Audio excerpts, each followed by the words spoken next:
Oh, they're gonna get him. Oh, oh, they got him. Oh, man, that guy had to have done something wrong. That's a big-time criminal, or them cops wouldn't have gone after him.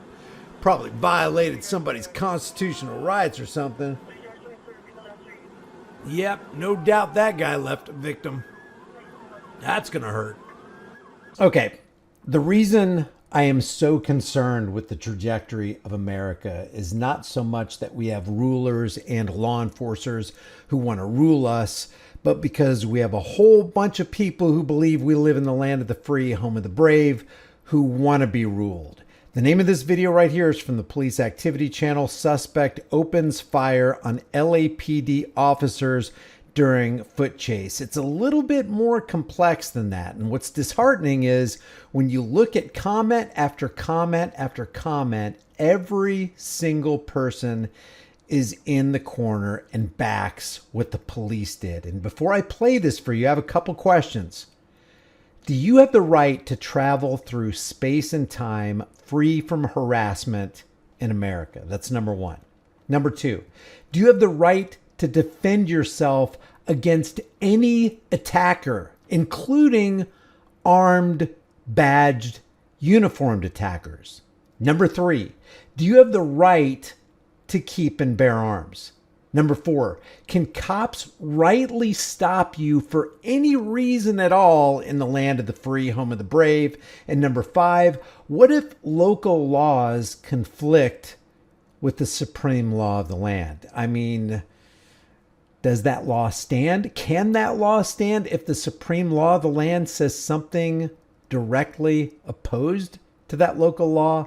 Let's take a look at this, and you tell me if you're in the corner of LAPD or if you're in the corner of this guy who's just riding his bike down the sidewalk, minding his own business. The first 30 seconds of this, there's no audio.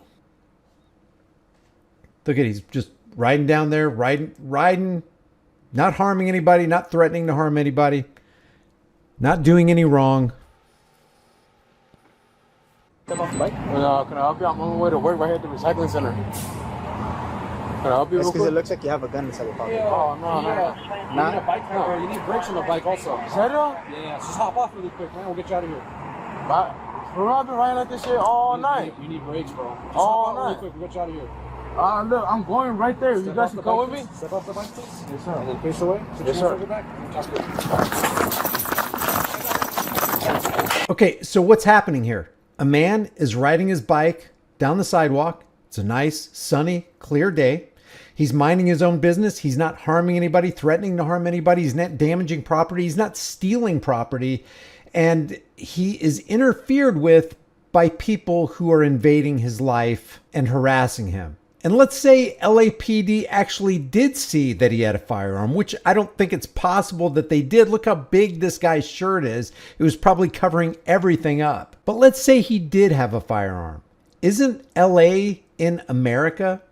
Isn't America governed by the supreme law of the land? Isn't part of that supreme law, the Second Amendment, you have the right to keep and bear arms, and that right shall not be infringed? What was the probable cause for this stop? What was the cops' probable cause that this man right here, Ernesto Sepulveda, committed a crime? They didn't have probable cause.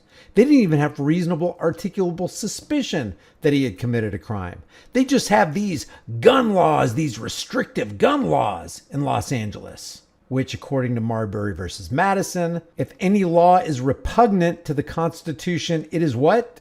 It's null and void. But let's keep watching. So it looks like Ernesto Sepulveda was stopped by two armed thugs. Let's take away the badges and the uniforms and the guns for a second. He was attacked. He was attacked by two armed thugs who are now chasing him. Armed attackers chasing a man who didn't do anything wrong. Does he have the right to defend himself on American soil? Shit! He's shooting at us! Shots fired, officer needs help. George 22, code 6, on 1, 39 place in West. Hey, you need a bike or you need brakes on the bike also. Serio? Yeah, just hop off really quick, man. We'll get you out of here. For real, I've been riding like this shit all night. You need brakes, bro. We're going to see a lot of angles of this attack, by the way. Quick, we'll get you out of here. Look, I'm going right there. You guys can come with me? Step off the bike, please. Yes, sir. And then face away. Put your hands on your back. He's going to talk to you. I got it. George. Oh, shit. Shots fired. Shots fired. Officer needs help. Shots fired. Officer needs help. Suspect's running southbound. He's shooting at us. Look at this. Riding down the sidewalk, bothering no one, minding his own business until he gets infringed upon. Step off the bike. Can I help you? I'm on my way to work right here at the recycling center. Can I help you? It's because it looks like you have a gun inside your pocket. Oh, no. Is that a crime? Is that it? Yeah. Just hop off really quick, man. We'll get you out of here. Bye. Bro, I've been riding like this shit all night. You need brakes, bro. Just hop off really quick. We'll get you out of here. Look, I'm going right there. You guys can come with me? Step off the bike, please. Yes, sir. And then face away. Yes, sir. Back.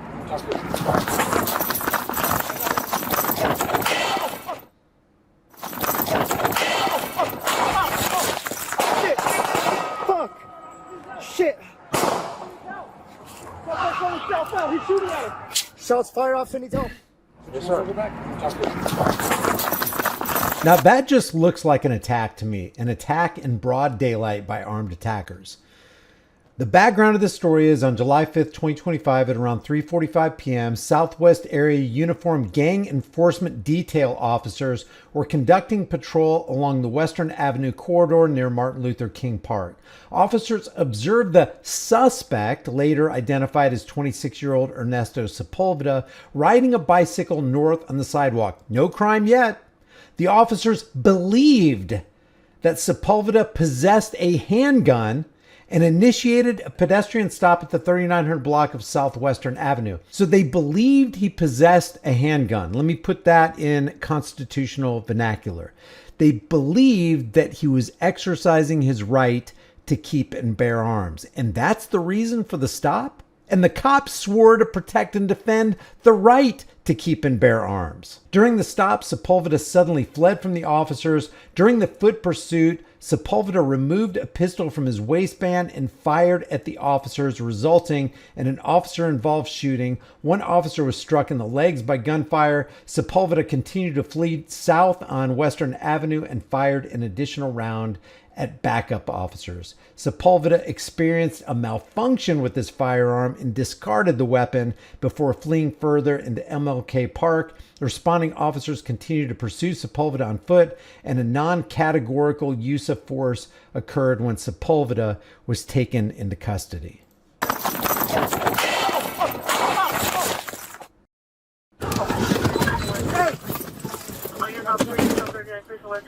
Officer Newtel 39, please, the Western shots fired in the air. Unit coming on Southwest Region.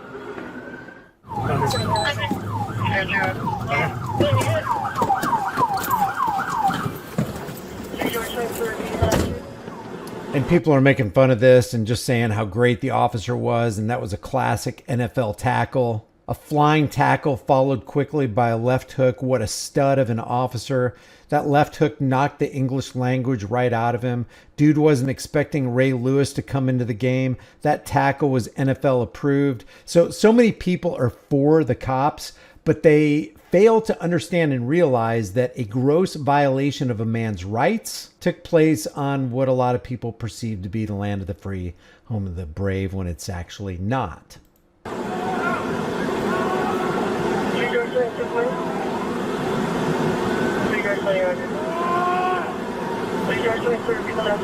They're calling this guy with the white shirt a criminal, when it's the guys with the black shirts who committed the crime. I'm gonna f***ing shoot you! I'm gonna f***ing shoot you, dude! Male Hispanic running southbound. In other words, I'm gonna shoot you for evading my fellow armed attackers, my fellow force initiators, my fellow oath breakers. I'm gonna f***ing shoot you, dude!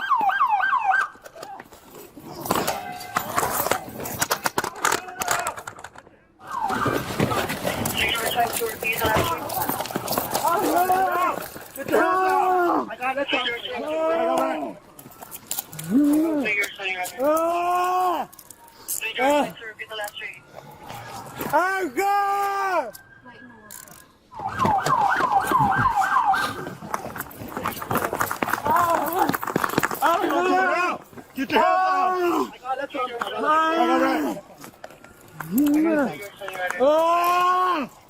Please, your side, sir. Repeat the last three.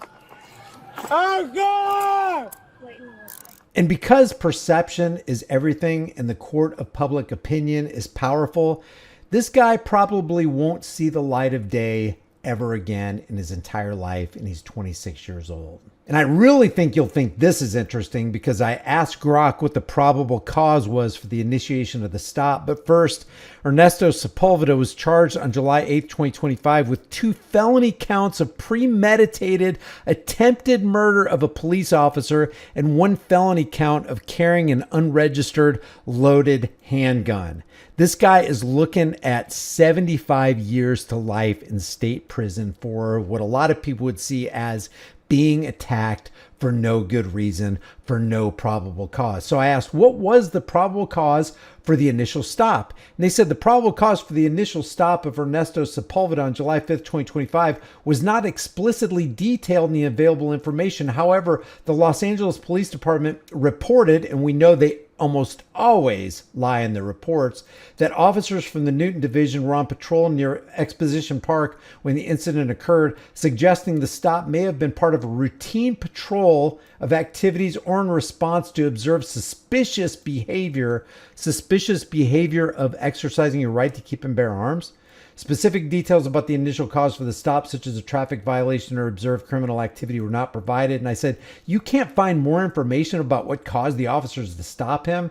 The probable cause for the initial stop of Ernesto Sepulveda was that Los Angeles Police Department officers, part of a gang enforcement detail, observed him riding a bicycle on the sidewalk near Martin Luther King Jr. Park and believed he was armed. So according to the Constitution and through the lens of the Second Amendment, what was the violation? What was the crime? Who was the victim? Specifically noted what appeared to be a gun in his pocket. And I said, but Americans have the right to keep and bear arms. How could that be probable cause that a crime is committed when it's a right? And guess what they say? The PC answer. The right to keep and bear arms in the United States is protected by the Second Amendment, but it is not absolute and is subject to various federal, state, and local regulations. It's subject to various federal, state, and local infringements on the Constitution and the Bill of Rights and the Second Amendment that says shall not be infringed. Anybody care to explain that? In the case of Ernesto Sepulveda, the probable cause for the initial stop was based on Los Angeles Police Department officers observing him riding a bicycle on the sidewalk near Martin Luther King Jr. Park and believing he was exercising his right to keep and bear arms, specifically noting what appeared to be a gun in his pocket. And then it says this: California has strict gun laws that go beyond federal regulations. Well, guess what? The Second Amendment isn't a regulation at all. It is a prohibition from any regulations or infringements. So what kind of land are we living in here? What kind of psychopathy are we dealing with? What kind of cognitive dissonance have Americans been immersed in? What propaganda and indoctrination have we all bought into? What was the spirit of the colonists? It was the spirit of resistance and rebellion to the authorities who tried to oppress the colonists through regulations. That's why we even have the Second Amendment. Carrying a concealed firearm without a permit is illegal under California Penal Code Section 25400. If officers believe Sepulveda was carrying a concealed weapon without a permit, this could provide probable cause. What happened to any law repugnant to the Constitution is null and void. I mean, do we even have a Constitution anymore?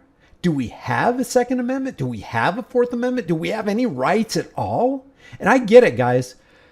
Even though Ernesto didn't commit a crime under the framework of morality, he did do something that was kind of unwise.